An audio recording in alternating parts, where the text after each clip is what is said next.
Vous rêvez de donner vie à vos tableaux avec des couleurs éclatantes et captivantes? Eh bien, vous êtes au bon endroit. Aujourd'hui, je vous amène avec moi à la découverte de 3 méthodes pour réaliser un nuancier et des dizaines de teintes sans avoir besoin de dévaliser le rayon peinture de votre magasin d'art préféré. Mais d'abord, laissez-moi vous poser une question. Avez-vous déjà ressenti cette frustration lorsque vos œuvres manquent d'éclat, de profondeur, de nuances ou même de cohérence dans les couleurs? Eh bien, ne vous inquiétez plus, dans cette première vidéo d'exploration des couleurs, et oui, il y aura une suite à cette vidéo. Je partage avec vous mes 3 premières méthodes pour gagner en confiance face aux couleurs. Imaginez, vous êtes face à votre toile blanche et tous vos tubes de peinture, prêts à laisser votre créativité s'exprimer. Mais comment choisir les bonnes couleurs et comment les mélanger harmonieusement? C'est là que ma méthode entre en jeu. Et devinez quoi, vous n'aurez besoin que de quelques matériels simples et de votre imagination débordante. Alors, préparez vos pinceaux et vos tubes de peinture et rejoignez-moi dans l'aventure. Je vous ferai prochainement une vidéo sur mes sources d'inspiration et sur comment démarrer un projet. Si vous ne voulez rien louper de tout ça, n'hésitez pas à vous abonner. Et me revoilà sur ma table de travail qui est également ma table de salle à manger. Et oui, je n'ai pas encore d'atelier rien qu'à moi. Un jour, j'espère. D'ailleurs, si ça vous intéresse que je vous montre comment j'organise mon matériel dans le petit espace de mon salon, n'hésitez pas à me le dire en commentaire. Donc pour ce projet, j'ai sélectionné du magenta, du bleu cyan et mon blanc de titane. À la place du noir, j'ai choisi de faire mes mélanges avec la terre d'ombre naturelle. Je ne sais pas où ça va me mener, mais après tout, je suis en apprentissage, donc profitons-en. Je garde non loin de moi le bleu de Prusse, car si j'ai le temps, j'aimerais m'amuser avec, et également sous la main le noir de Mars. Je me suis préparé une palette humide. Il s'agit tout simplement d'un plateau, de papier absorbant imbibé d'eau et d'une feuille de papier cuisson. Ça fait très bien l'affaire. Je garde aussi devant moi mes choix de palettes d'inspiration. Je pars très souvent d'une palette trouvée sur Pinterest qui me sert de base de recherche. C'est trop amusant de s'entraîner à reproduire toutes ces couleurs. Alors c'est parti, on démarre avec le magenta. D'abord la couleur pure dans laquelle j'incorpore le blanc et de plus en plus de blanc jusqu'à obtenir un rose très clair. Et là, vous allez me dire qu'on est bien loin des teintes hivernales sélectionnées. Bah oui, très loin. Et oui, mais ce n'est que le début. Attendez de voir la magie lorsqu'on ajoute du terre d'ombre à ce magenta. Oh, j'adore! Et la magie continue lorsqu'on continue d'ajouter du terre d'ombre. Et vous allez voir la magie des couleurs lorsqu'on ajoute du blanc à ce mélange. On s'approche enfin de nos roses d'hiver. Et là, tadam! Ça y est, nous avons réussi à créer cette couleur de notre palette. Objectif atteint. On poursuit.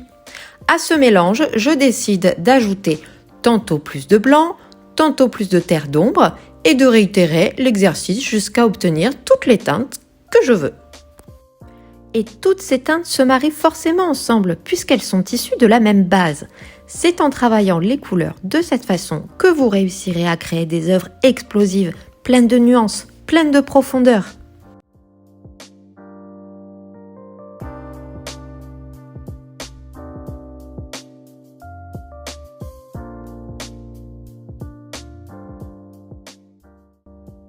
Bonjour, joli brin de ma palette sélectionnée, j'adore!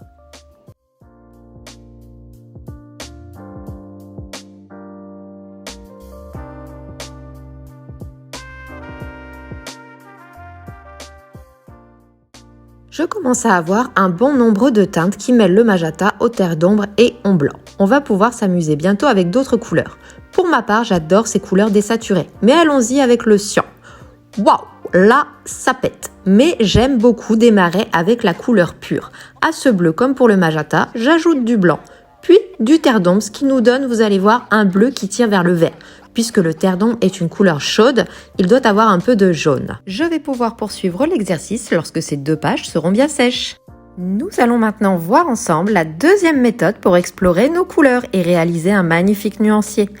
Alors j'ai pris du papier, je crois que c'est un papier d'aquarelle. Mais de toute façon, je vous mettrai tout le matériel utilisé dans cette vidéo en description. Donc j'ai découpé de petits rectangles et je vais recommencer mes mélanges. En commençant comme précédemment par le magenta, avec du blanc, puis du brun, puis du brun, puis du blanc, avec une pointe de magenta. Allez, j'arrête et je vous laisse en musique.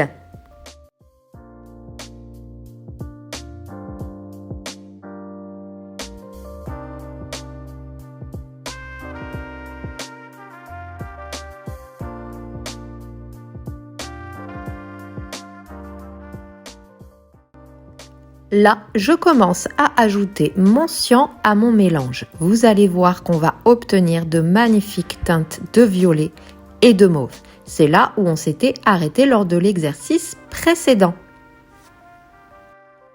Vous voyez, c'est infini. Une pointe de magenta ou une pointe de cyan change complètement une teinte. La magie des couleurs.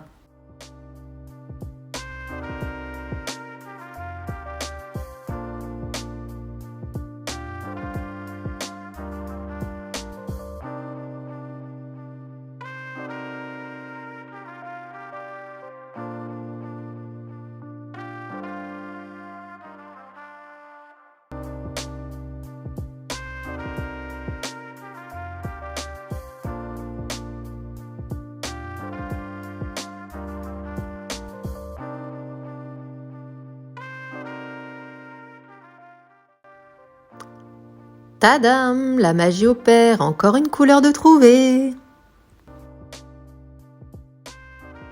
À ce stade, vous allez voir que je décide d'introduire le noir de Mars à mes mélanges, notamment à mon magenta, car je n'arrive pas à obtenir une des teintes de mon nuancier et ça m'agace. Et effectivement, j'ai bien raison de choisir le noir de Mars car c'est cette couleur qu'il me fallait pour mes mélanges et pour réussir à enfin obtenir cette couleur un peu aubergine. Explorons, explorons, c'est ça qui est amusant.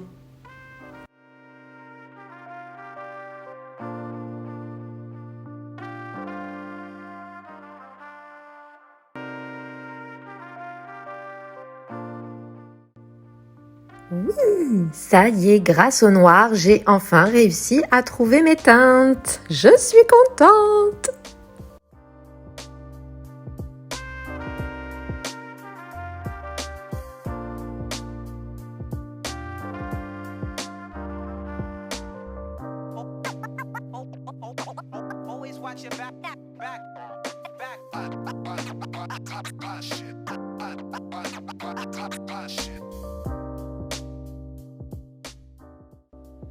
Grâce à l'introduction du noir dans mes mélanges, j'arrive vraiment à obtenir toutes les teintes de mes nuanciers. J'adore, ça me donne des roses gris, des gris magenta, des gris cyan, c'est magnifique. Et maintenant, un peu de rangement. Sans être vraiment scolaire, je décide juste d'organiser mes petits rectangles de couleurs pour pouvoir réaliser mon joli nuancier maison. Il vous suffira ensuite de perforer chaque échantillon, de prendre un anneau. Moi, j'avais reçu celui-là, celui que je vais utiliser, avec des mini pochoirs. Et hop, un magnifique nuancier de réaliser, qui vous aidera peut-être lors d'un prochain projet. Observez toutes ces teintes obtenues. Et nous aurions pu continuer bien encore l'exercice. Il n'y a pas de règle, il n'y a pas de limite. Juste amusez-vous avec vos couleurs et gagnez confiance. Et voici le temps de la troisième et dernière méthode de cette vidéo pour explorer vos couleurs.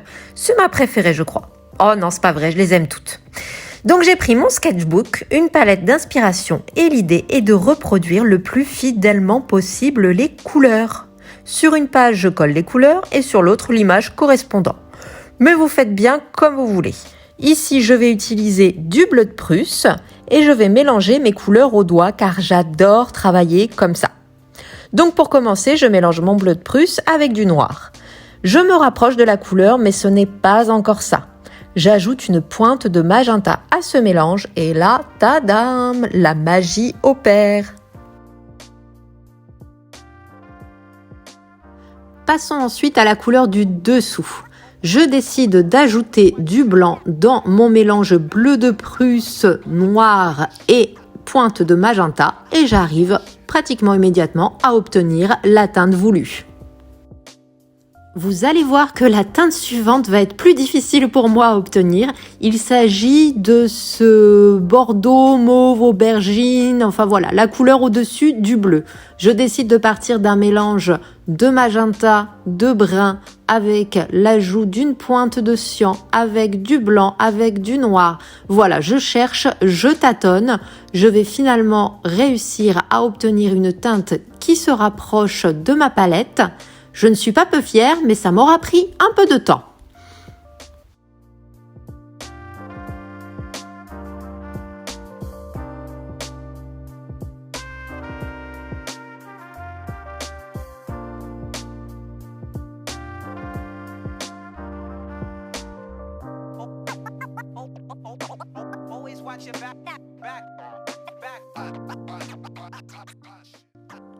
Vient ensuite le temps de s'attaquer à ce joli vieux rose, un rose d'hiver je trouve. Là, il me suffit de mélanger mon magenta avec mon brun et également une pointe de cyan.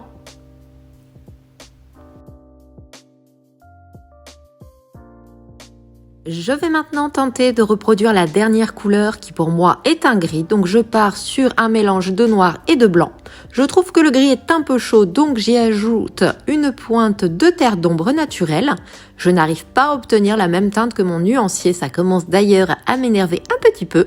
Mais je trouve finalement la solution. Il suffisait d'ajouter une pointe de mauve, c'est-à-dire notre mélange de magenta et de cyan, qui en fait est la base de cette palette.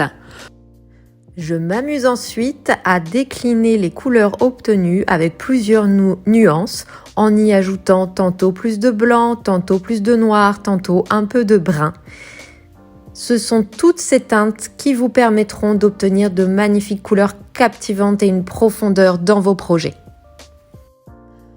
Pour finir, je décide de créer un petit univers à cette double page de sketchbook. J'aime beaucoup les taches de couleur laissées sur la palette. Je décide donc de déchirer la feuille et de coller des parties dans mon sketchbook. Ici, laissez vraiment votre imagination et votre créativité s'exprimer. Vous pourriez d'ailleurs aller plus loin en intégrant réellement l'image des sapins enneigés par exemple, ou en la déstructurant davantage, ou bien ajouter d'autres éléments figuratifs. Là, c'est vraiment selon votre inspiration du moment. Moi, je veux juste garder un souvenir de cette exploration des couleurs. Je décide donc de prendre en note les couleurs utilisées. Ne négligez pas cette étape, ça va vite d'oublier, alors prenez des notes. Et voilà le résultat. 3 jolies façons d'explorer une palette de couleurs. J'espère que ça vous a plu autant qu'à moi.